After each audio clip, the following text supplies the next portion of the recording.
Olá, meu caro amigo, minha cara amiga.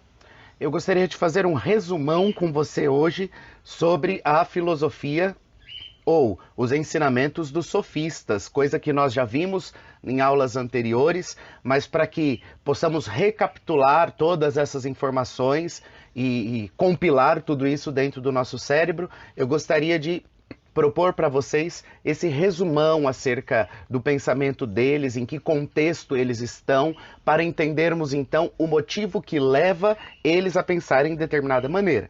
Então é preciso primeiro evidenciar que nós estamos ali inserido dentro de um contexto histórico chamado de período socrático ou período antropológico. Então estamos ali entre o final do século V e todo o processo do século IV a.C., quando então a filosofia vai se ocupar de questões humanas, ou seja, ela vai pensar sobre a ética, sobre a política, sobre as técnicas. Por quê? Está ocorrendo ali na Grécia um grande desenvolvimento das cidades. Aumenta-se o comércio, o artesanato, investe-se em artes militares. É nesse contexto que Atenas se torna o centro da vida social, política, cultural da Grécia, vivendo o seu máximo esplendor. Esse período, para Atenas, é conhecido na história como o século de Péricles, ou também chamado de Idade do Ouro. É então estabelecida em Atenas a primeira expressão de democracia. A democracia é uma criação dos gregos atenienses. Então, com essa instalação da democracia em Atenas, vai sendo retirado da mão dos aristocratas o poder. E aí começa a surgir um ideal educativo e pedagógico para tentar substituir o ideal de só obedecer. Ou seja, até então nós tínhamos uma elite poderosa que mandávamos em todos, que mandava em todos nós. Agora já não tem mais, porque foi estipulada a democracia. Então agora as pessoas têm que passar a pensar por si mesmas e eleger representantes de acordo com os seus ideais. Então o ideal da educação da Idade do Ouro em Atenas é essa ideia de formação do cidadão. O que nós vamos chamar, então, lá do grego, de areté. O que é a areté, professor? Areté é a virtude cívica, é a proposta educacional apresentado a fim de que o cidadão possa corroborar com o desenvolvimento da cidade. Então já não é mais uma defesa dos ideais particulares, agora é a defesa de um ideal comum. Então, com a instituição da democracia, surgem as cidades-estados. Cidades-estados, então, na democracia grega, são essas cidades independentes, que têm o seu próprio governo, as suas próprias leis, e para que essas cidades-estados possam ser fortalecidas, é preciso que todos os cidadãos se empenhem em viver de maneira digna, alcancem a virtude da areté, que é a virtude cívica, do bom cidadão. Então, se você é um merda dentro de casa, não tem problema, ao ponto que isso não atrapalhe a vivência social e o desenvolvimento da sociedade onde está. É por isso, então, que as preocupações centrais desse período é sobre a ética, sobre a moral, sobre a política. Então, nesse interim, vai começar a surgir as lacunas que tínhamos até aí. Até aí, então, nós vivíamos um período de mitologia, onde teocentrismo, onde os deuses estavam no centro de todas as coisas, eram eles quem determinavam a moral do homem, não existia uma moral universal, mas uma moral particular de acordo com cada deus. As pessoas não precisavam pensar, porque elas agiam de acordo com o que mandavam para ela e, de repente, neste processo histórico, nesse desenvolvimento histórico, nós temos que começar a pensar por nós mesmos e apresentarmos as nossas opiniões.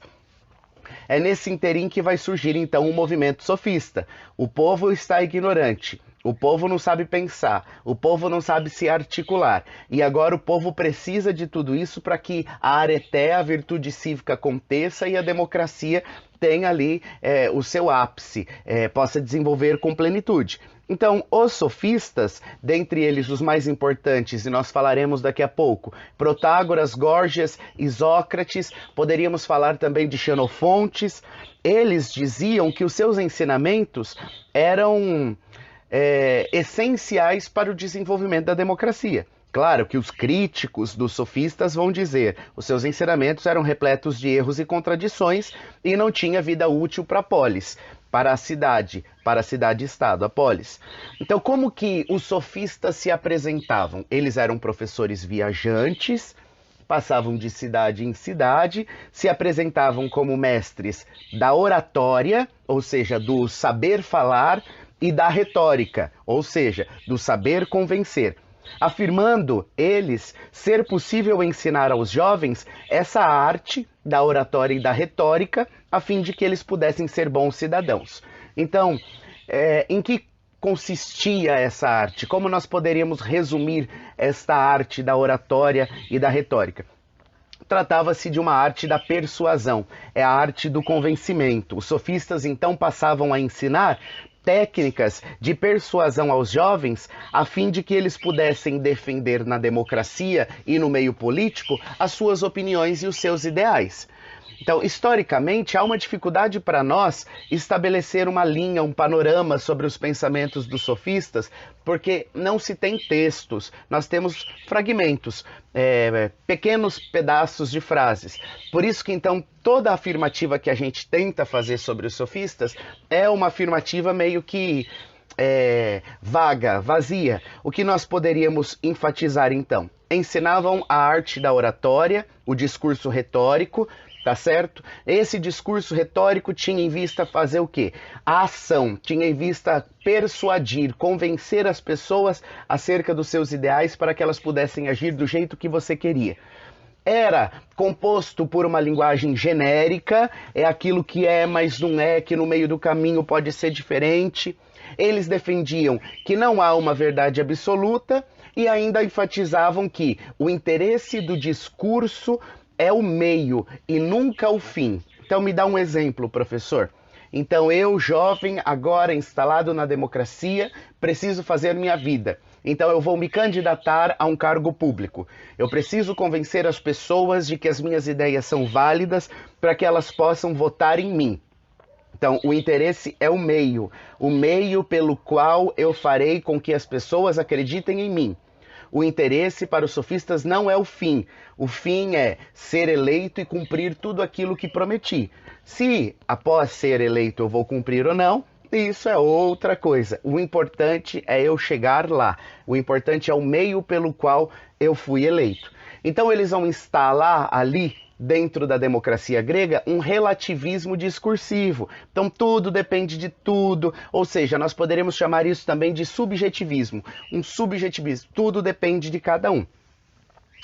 Instalam ainda uma corrente de ceticismo, onde eles vão afirmar, olha, todo conhecimento é um conhecimento limitado somente àquilo que nós vemos, somente ao aspecto visível. Se eu não vejo, se eu não posso tocar, se eu não posso sentir, não é verdadeiro. A consequência desse relativismo, desse subjetivismo, desse ceticismo, é uma interferência moral muito grande em Atenas, porque a partir do momento em que tudo depende de cada um e tudo depende de tudo, não existe mais um bem e um mal. Tudo passa então a depender de cada um. Ah, então eu não gosto de fulano de tal e eu acho que o melhor a ser feito é matar aquela pessoa. Pronto, eu fiz o melhor para mim, mas e para os outros, para os seus parentes, para aqueles que ficaram, para aqueles que assistiram à sua morte? Isso é legal?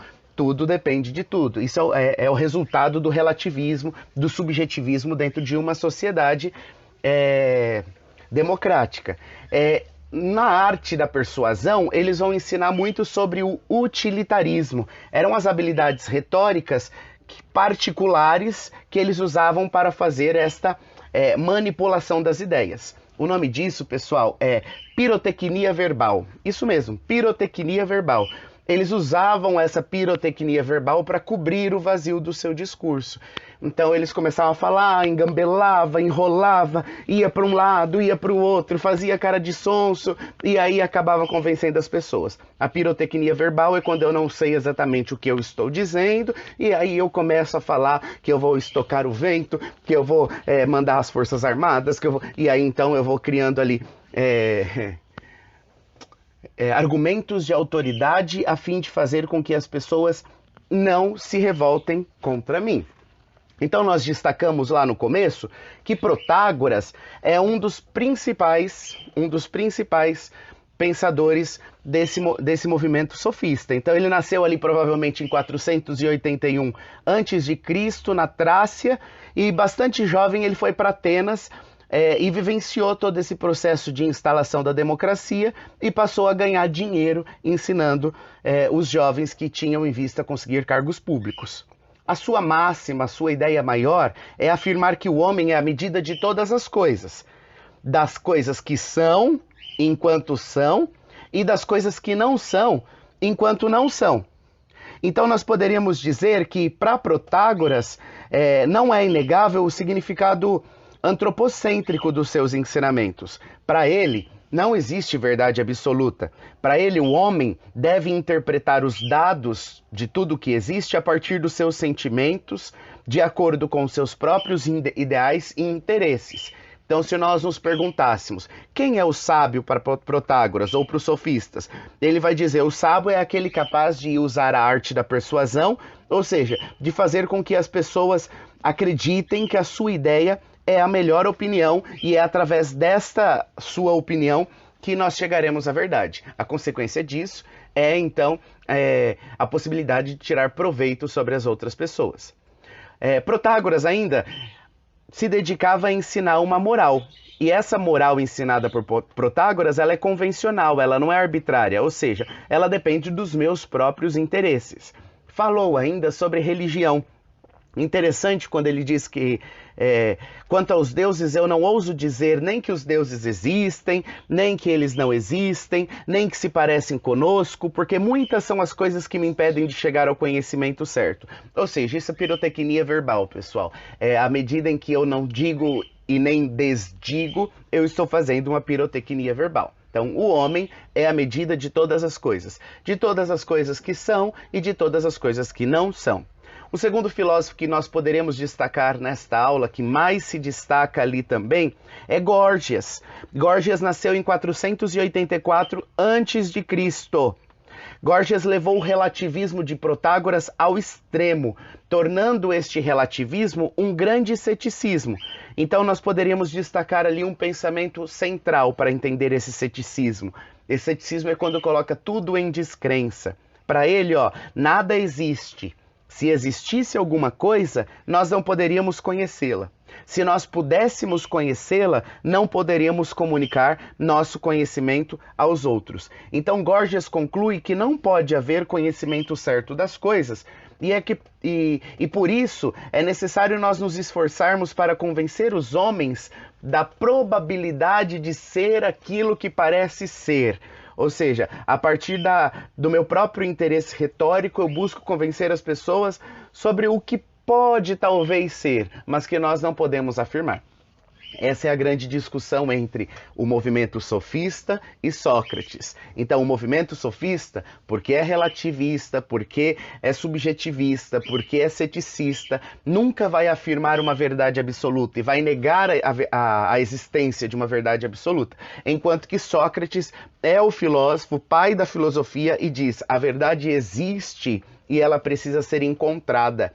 A verdade existe e o caminho para encontrarmos essa verdade está no fato de nós, seres humanos, sabermos reconhecer que somos ignorantes e que precisamos de uma verdade maior do que as nossas, porque senão a nossa vida perde o sentido.